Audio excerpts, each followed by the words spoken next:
Weekend. Oh, hi class, it's Shane. I'm going to just talk you through an idea. And I'm hoping everything's going well. I finished your papers this week, so I thought I'll throw a new video up with a new idea. I had some questions this week about how to actually format your piece. And this is a creative arts class. So I thought I better show you um, just how creative you could be if you wanted to. For your final projects, I would love it if you just go crazy. If you do something visual, then your final piece has a lot of pictures in it, or a video, or a recording. I would love that. That would make it interactive.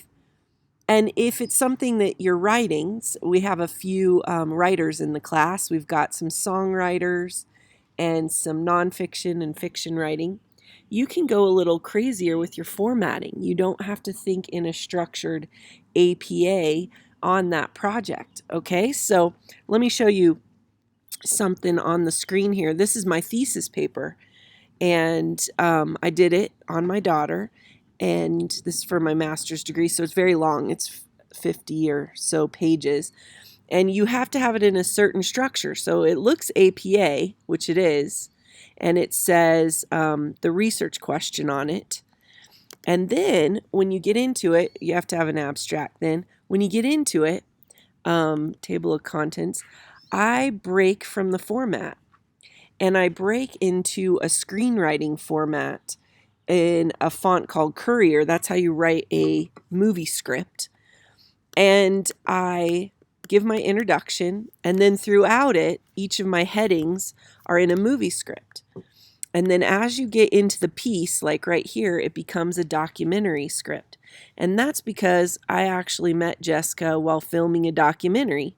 So throughout the documentary script, I then have I say what clips should go there, and then I have actual YouTube clips that I put throughout it that are real videos, so that my professor could just click right on the YouTube video and see the story that I would put into this documentary script if I were making a documentary.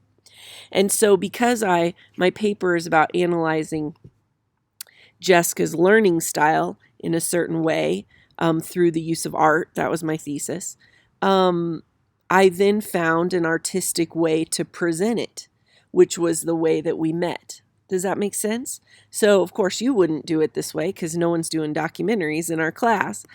But I did have some APA surrounding it, but I also inserted pictures so as to make it visual and to give them a real understanding of what I was trying to say. And then I end with my references page. Well, it worked in my favor. My professors really loved it. I got an A+. That sounds terrible. I was so proud of myself. I worked on it for a year. So, you kind of hope to do your best when you're paying all that money, as you guys know. So with that said, just a little idea for you. If you're thinking about doing something that you need to write some, but then also put in pictures, feel free to divert from that APA structure enough to keep the creative spirit. If you're doing something like singing and you want to do a video, then just make sure you have some kind of intro on it. And maybe you put the link within your writing, or maybe it's just the link.